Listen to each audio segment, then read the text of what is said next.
Bom, gente, este vídeo aqui é especialmente para vascaínos como eu. É claro que também é extensivo a quem gosta de futebol em geral, mas eu vou falar aqui sobre Vasco, né? Sobre Vasco da Gama. E eu quero conversar com você sobre a personagem mais controversa da história do Vasco da Gama, que é o senhor Eurico Ângelo Miranda.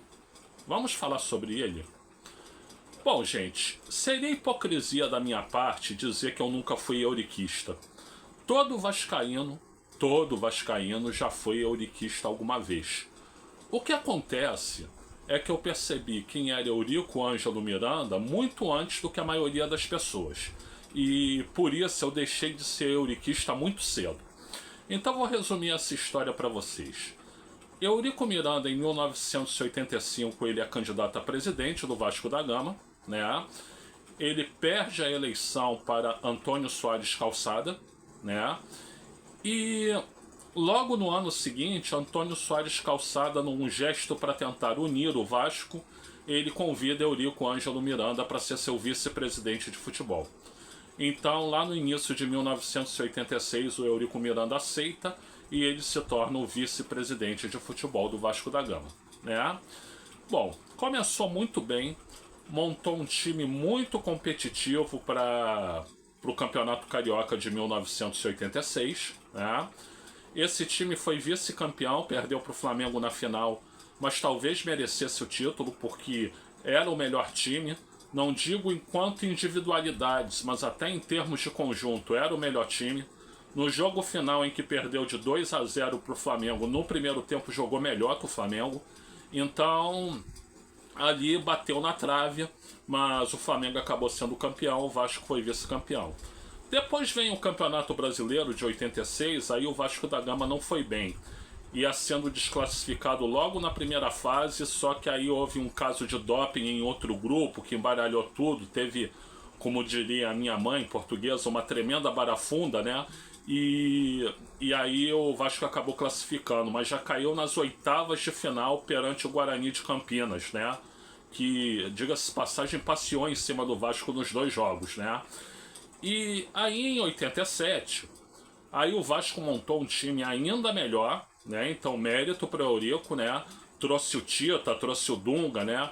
Para mim o melhor time que do Vasco que eu vi em ação, né? Acácio, Paulo Roberto, Donato, Fernando e Mazinho. Dunga, Giovanni e Tita. Mauricinho, Roberto e Romário. Sendo que às vezes jogava o Luiz Carlos Martins no lugar do Mauricinho, eles se revezavam ali, né? E esse time foi campeão, campeão carioca, vencendo o Flamengo por 1-0, o gol do Tita, né? E só um parêntese, gente, tanto no jogo de 86, quando o Vasco venceu a Taça Guanabara por 2-0 o Flamengo, 2 gols do Romário, como esse da final de 87, eu estava no Maracanã, né? Então, ponto para o Eurico de novo, né? E o Vasco foi campeão e do Rio, né? E aí no Campeonato Brasileiro não foi tão bem, né? A chamada Copa União foi mal o Vasco, né? Aí em 88 começa a minha decepção. Até então eu era euriquista, tá? Eu lia a revista Placar, via o Juca Kfouri descer a lenha no Eurico Miranda lá na Placar, e eu pensava, pô, eu gosto tanto do Juca, mas ele tá sendo injusto, o Eurico faz pelo Vasco, ele defende o Vasco. Aí começou a cair a ficha. Primeira rodada do Campeonato Carioca de 1988, né? Flamengo e Vasco no Maracanã. Eu estava lá mais uma vez. Eu fui com os amigos flamenguistas, né? 2 amigos flamenguistas, a gente se encontrou ali na estátua do Bellini, e aí eles foram para a torcida do Flamengo assistir o jogo por lá, e eu fui para a torcida do Vasco sozinho, assistir o jogo sozinho, né? Bom, começa o jogo, primeiro tempo, atuação ridícula, patética do Vasco, Flamengo muito melhor, o Paulo Roberto, lateral do Vasco, em péssima condição física, tomando um baile do Renato Gaúcho. O Renato Gaúcho percebeu que ele estava mal e foi para a esquerda para jogar em cima dele. E numa dessas que o Renato passou pelo Paulo Roberto, cruzou, o Bebeto foi lá de cabeça, fez 1-0 para o Flamengo. E assim terminou o primeiro tempo. Só que veio o segundo tempo, o Paulo Roberto foi substituído pelo Cocada, E o Vasco melhorou muito, melhorou muito. Então, estava amadurecendo o gol de empate do Vasco no segundo tempo. Só que houve um episódio que foi o quê? As luzes do Maracanã, que deveriam se acender, porque estava começando a ficar noite, elas não se acenderam. E aí o jogo teve que ser paralisado, né?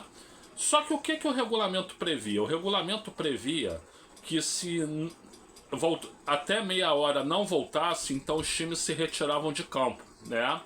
Só que voltou antes de meia hora, ou melhor, fez-se a luz antes de meia hora. E aí o Eurico Miranda tirou o time de campo ao invés de voltar para o jogo, né? E ali foi aquilo, eu fiquei indignado, né? Eu pensei, pô, que falta de respeito com a torcida do Vasco, que falta de respeito com a torcida do Flamengo, né? Quando eu encontrei meus amigos depois do jogo, todo mundo me zoando, né? Ah, ficaram com medo, não quiseram voltar pro jogo e tudo.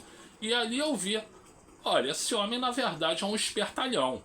Ele quer dar uma de espertalhão. Ele não ganhou o jogo no campo, não voltou para jogar o resto do jogo e quer ganhar nos tribunais, né?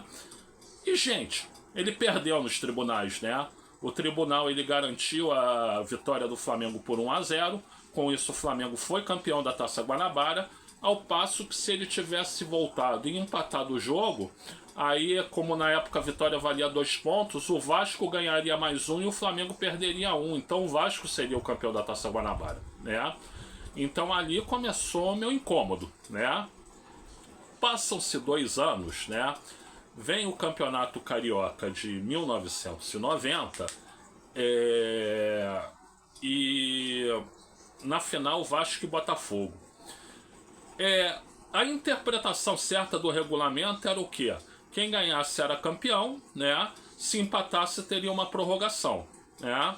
Agora o Eurico Miranda cismou de fazer uma interpretação diferente, que dizia assim, se o empatar ou ganhar, o Vasco é campeão, e se o Botafogo vencer, aí sim tem uma prorrogação. O Botafogo venceu de 1-0, o gol do Carlos Alberto Dias, né? Então o Botafogo era campeão, mas pela interpretação do Eurico Miranda, o Vasco teria que esperar meia hora para ver se o Botafogo voltava para a prorrogação ou não, e se o Botafogo não voltasse, o Vasco era campeão. E aí isso aconteceu, os jogadores do Vasco ficaram esperando meia hora, o Botafogo não voltou, porque se entendia já campeão, e aí depois de meia hora houve a patética cena, a ridícula cena do Vasco desfilando, os jogadores do Vasco desfilando com uma caravela que pegaram emprestadas da torcida. Olha, aquilo foi um vexame, foi uma humilhação. Quem é vascaíno de verdade nunca engoliu aquilo e eu não engoli. Então, a partir daquele momento, já em 1990, eu rompi com o Eurico Ângelo Miranda.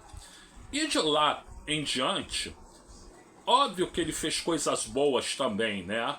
Um ser humano, ele não erra o tempo inteiro. Então ele fez coisas boas pelo Vasco, mas ele também fez muitas coisas ruins, né? Pro Vasco e pro futebol brasileiro. E eu já não apoiava mais, né? A torcida só foi se zangar com ele lá em 1998, 99, por aí, né? Mas o que acontecia? Quando ele fazia coisas boas pelo Vasco, ótimo. Mas quando ele fazia coisas ruins, tinha o Calçada lá, que era o presidente, para detê-lo, né? Eu não preciso nem dizer para vocês que o legado de Eurico Ângelo Miranda foi naquela época ter transformado o Vasco no clube mais odiado do Brasil. O Vasco era o clube mais odiado do Brasil. Por quê? Porque tinha um vice-presidente de futebol que gostava de dar de espertinho, né? Bom, em 2000, o Calçada não se candidata mais a presidente, aí o Eurico assume a presidência do Clube de Regatas Vasco da Gama. Bom, aí foi uma tragédia. Foi erro em cima de erro, lambança em cima de lambança. Deixa eu ajeitar a câmera aqui, gente. Pronto. Aí ele começou a não pagar jogadores, ele fez aquele negócio que a torcida adorou de botar a camisa do SBT na final contra o São Caetano, né, para provocar a Globo, mas aquilo teve desdobramentos muito sérios e muito ruins para o clube. A câmera tá ruim. Ô saco. Bom, gente, entendo que eu não vou regravar o vídeo todo, né? Mas então aconteceu isso. Ele levou, na verdade, o Vasco à falência, né? Aquele projeto olímpico completamente irresponsável, aquela situação de botar o logotipo do SBT, a briga com a Globo não passava mais recursos para o Vasco, e enfim, tudo isso fez com que o Vasco da Gama se apequenasse, e o Vasco da Gama paga o preço disso até hoje. Então, para quem não sabe o que Eurico Miranda representou para o Vasco, tá aqui dito, né? Ele foi um bem ou foi um mal para o Vasco da Gama? Na minha interpretação foi um mal, ele fez mais mal do que bem. E é isso aí, aí cada um tira as suas conclusões. Poxa, gente. Que base insuportável. Mas enfim, então é isso. Eu sou o Luiz Felipe Chateaubriand, agradeço aí pela atenção, muito obrigado a todas, muito obrigado a todos, muito obrigado a todos. E por gentileza, like aqui nesse vídeo, se inscreva no canal, ative o sininho, compartilhe e comente.